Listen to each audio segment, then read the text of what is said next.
Hello friends, आज के video में हम सीखेंगे प्रेजेंट कंटीन्यूअस इंट्रोगेटिव सेंटेंस। तो सेंटेंस यानी वाक्य बहुत ही अनुवाद करना इजी होता है यदि हमें कुछ खास नियम याद हो जाए। तो देख लेते हैं उन्हीं में। जब वाक्य के बीच में कौन सा, कौन से, कौन सी और किस दिया हो तो चारों की मीनिंग हम यूज करते हैं विच। देख सकते हैं विच या फिर व्हाट भी यूज कर सकते हैं। तो देख लेते हैं।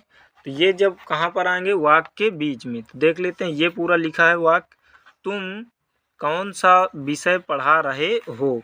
तो यहाँ से देखेंगे यहाँ तक पूरा ये वाक्य लिखा है और वाक्य के बीच में क्या आ गया है, कौन सा। तो जब ये वाक्य के बीच में आए तो सबसे पहले हम इन्हीं की अंग्रेजी यूज करते हैं, ये हमें ध्यान रखना है। तो कौन सा, कौन से, कौन सी और किस, चारों की मीनिंग विच। तो सबसे पहले इसी को यूज कर देंगे, हम क्या लिखेंगे, विच। अब जैसे ही विच लिख दिया तो अब यहाँ हम देखेंगे, अब हमें यूज करना है इसके जस्ट तुरंत जो आगे आया होगा, ये किसी भी टेंस में यही नियम रहेगा, ये हमें खास बात ध्यान रखनी है। तो आगे इसके क्या है, कौन सा विषय, तो विषय क्या बोलते हैं, सब्जेक्ट। तो यहाँ पर हम लिख लेंगे सब्जेक्ट।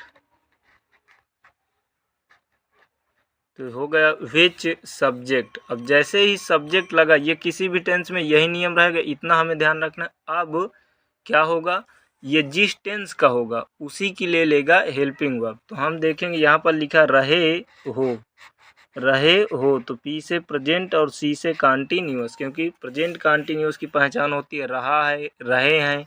देख सकते हैं रही है, रहे हो और रहा हूँ। तो ये होती है प्रेजेंट कंटीन्यूअस की पहचान। अब हम इसमें देखेंगे काम कौन सा हो रहा है। तो काम हो रहा है पढ़ाने का। तो पढ़ाना इसमें हो गई वर्ब, जिसे हम अपनी भाषा में काम कहें उसी को वर्ब कहते हैं।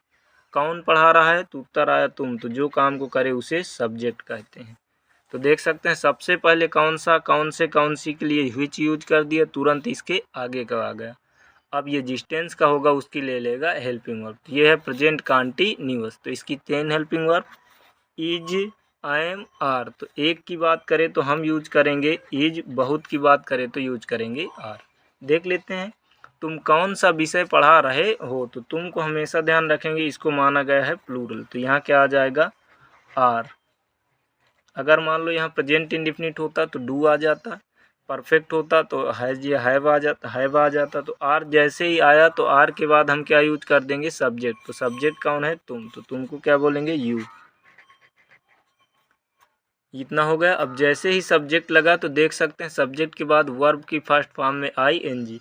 हमें एक खास बात ध्यान रखना है, जिसके लास्ट में रहा, रहे, रही दिख जाए, कोई भी टेंस हो, हमें उसमें निश्चित आई एन जी लगाना ही रहेगा। तो अब काम कौन सा हो रहा है, पढ़ाने। तो पढ़ाना क्या होती है, टीच। तो टीच, अब इसमें क्या यूज कर देंगे, आई एन जी। ये आई एन जी ये बताया करता है कि काम चालू है, ख़त्म नहीं हुआ। आप देख लेंगे, तुम कौन सा विषय पढ़ा रहे हो। तो which subject are you teaching, full stop, question mark. तो अगर हम चाहें तो विच की जगह व्हाट भी यूज कर सकते हैं, ये ध्यान रखना है, क्योंकि 9, 10, 11, 12 की जो बुकें हैं तो उनमें विच ना यूज करके व्हाट आ जाता है। तो what subject are you teaching. मान लो यहीं पर होता तुम कौन सा विषय पढ़ाते हो, तो हो जाता which subject do you teach, क्योंकि यहाँ पर फिर प्रेजेंट इंडेफिनिट के अनुसार डू आ जाता। तुमने कौन सा विषय पढ़ाया, यदि पास्ट इंडेफिनिट होता तो सिर्फ यहाँ हो जाता did. Which subject did you teach. उसी तरह आगे देख लेते हैं, कौन सा गीत गा रही है। तो यहाँ पर क्या लिखा है, रही है। तो रही है तो पी से प्रेजेंट और सी से कंटीन्यूअस। अब जैसे ही प्रेजेंट कंटीन्यूअस हुआ तो अब देखेंगे काम कौन सा हो रहा है, गाने का। तो गाना हो गई वर्ब। अब यहाँ एक खास बात देखेंगे, यहाँ पर भी आया क्या, कौन सा। तो हमें ये ध्यान रखना है कि जब वाक्य के बीच में कौन सा, कौन से, कौन सी और किस दिख जाए तो चारों की मीनिंग सबसे पहले हम लगा देंगे विच। तो यहाँ लगा लेते हैं विच। अब जैसे विच लगा लिया तो अब ये जिस टेंस का होगा उसी की ले लेगा, मतलब ये जिस टेंस विच लगा लिया, अब ये तुरंत अपने आगे का लेगा। ये किसी भी टेंस में ध्यान रखेंगे तो आगे क्या है, गीत। तो गीत की क्या होती है, सॉन्ग। तो विच सॉन्ग, यहाँ व्हाट भी यूज कर सकते थे। अब जैसे ही ये आगे का ले लिया नाउन, तो अब वही नियम जिस टेंस का होगा उसकी लगेगी हेल्पिंग। तो देख लेते हैं क्या लिखा, रही है। मतलब प्रेजेंट कंटिन्यूअस, रहा रहे रही के बाद है हो हूँ, प्रेजेंट कंटिन्यूअस को डिनोट करता है। अब इसमें देखें जैसे, तो अब एक की बात करेगा प्रेजेंट के लिए तो इज, बहुत की बात करेगा तो आर, ये हमें ध्यान रखना है। तो चेक कर लेते हैं पढ़ के। लता कौन सा गीत गा रही है, तो लता कोई एक लड़की, तो एक की बात कर रहा है तो क्या यूज कर देंगे हम, इज। अब इज आया तो किसकी वजह से, लता की, तो यहाँ क्या लिख लेंगे हम, लता। अब जैसे ही लता लगा तो अब देखेंगे काम कौन सा हो रहा है, तो काम हो रहा है गाने, तो गाना की क्या होती है, सिंग। अब इसमें रहा रहे रही जिसमें दिखे तो आईएनजी कंपलसरी है, तो इसमें लगा दिया आईएनजी। तो हमारा सेंटेंस यानी अनुवाद क्या बन गया, व्हिच सॉन्ग, कौन सा गीत, इज लता सिंगिंग, लता कौन सा गीत गा रही है, फुल स्टॉप क्वेश्चन मार्क। मान लो यहीं पर होता लता कौन सा गीत गा रही थी, पास्ट में होता तो सिर्फ इज की जगह वाज हो जाता, which song was Lata singing. यहीं पर होता प्रेजेंट इंडेफिनिट, ध्यान से सुनेंगे, लता कौन सा गीत गाती है, ती है यदि आ जाता तो हो जाता यहाँ इज की जगह डू, व्हिच सॉन्ग डज लता सिंग, लता ने कौन सा गीत गाया, यदि पास्ट इंडेफिनिट होता तो हो जाता व्हिच सॉन्ग डिड लता सिंग। इस प्रकार से देखेंगे तो ये हो गया। अब हम देख लेते हैं कितना, कितने, कितनी, इसलिए इसके भी दो वाक्य हैं तो देख लेते हैं। तो देख लेते हैं हम यहाँ पर, लकड़हारा रोज कितने पेड़ काट रहा है, तो यहाँ क्या लिखा, रहा है, तो पी से प्रेजेंट और सी से कंटिन्यूअस, क्योंकि क्या लिखा, रहा है, रहे हैं, रही है, रहे हो, जिसमें रहा रहे रही लिखा मिल जाए उसे बोलते हैं कंटिन्यूअस, और प्रेजेंट का मतलब है हो हूँ। ट्रिक तो बता ही जा रही हैं, जब पूरे टेंस हो जाएंगे तो फिर ट्रिक और सभी हो जाएंगे।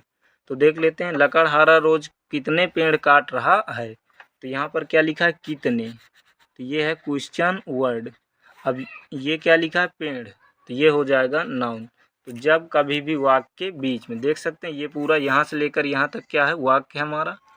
तो यहाँ पर क्या लिखा है, कितने, तो जब वाक्य के बीच में कितना, कितने, कितनी आ जाए तो एक होती हाउ मैनी और एक होती हाउ मच। यदि हमसे गिनती पूछ रहा हो तो हम देते हैं हाउ मैनी, और नाप तोल पूछ रहा हो तो देते हैं हाउ मच। तो अगर मान लो तुमसे ही कोई कहे कि लकड़हारा रोज कितने पेड़ काट रहा है, तो हम बता देंगे 4 10, तो मतलब लगेगा हाउ मैनी, किसके लिए, कितने की। तो यहाँ हम यूज कर लेंगे क्या, हाउ मैनी। अब जैसे ही हाउ मैनी यूज किया तो ये तुरंत अपने आगे का ले लेगा, आगे क्या है, पेड़, तो पेड़ की होती है ट्री, तो व्हिच ट्री। अब जैसे ही ट्री लगा दिया तो अब देखेंगे ये भी कितना, कितने, कितने तुरंत अपने आगे के लेंगे, कोई भी टेंस हो ये हमें ध्यान रखना, यही नियम चलेगा। अब ये तुरंत ले लेगा जिस टेंस का होगा हेल्पिंग वर्ब, तो ये है प्रेजेंट कंटिन्यूअस, तो इसके लिए इज एम आर। अब चेक कर लेते हैं, एक की बात करेगा तो इज, बहुत की बात करेगा तो आर। तो लकड़हारा रोज कितने पेड़ काट रहा है, लकड़हारा कोई एक लकड़ी काटने वाले को बोलते हैं, तो एक की बात कर रहा है तो क्या यूज कर दिया, इज।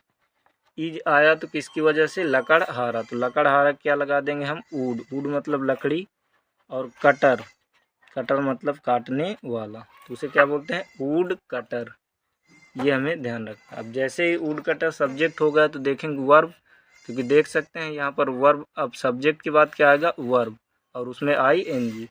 तो यहाँ पर काम कौन सा हो रहा है, हाउ मेनी ट्री, कितने पेड़, इज है, वुड कटर, लकड़हारा। अब काम कौन सा हो रहा है, काटने, तो काटना की होती है कट, लेकिन हम देखेंगे यहाँ टी से पहले एक वावेल है, तो जब कभी भी किसी कॉन्सोनेंट लेटर से पहले एक वावेल हो तो आईएनजी यूज करने में उसे डबल कर देते हैं। तो यहाँ पर हम क्या करेंगे, cutting.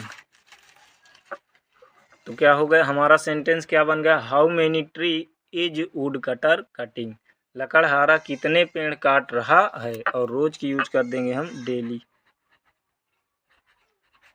Full stop question mark.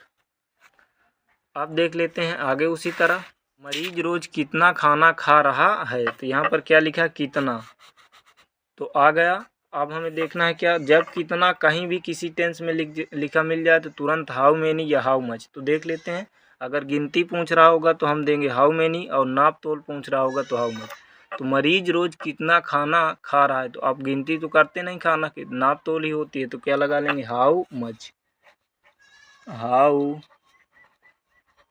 Much.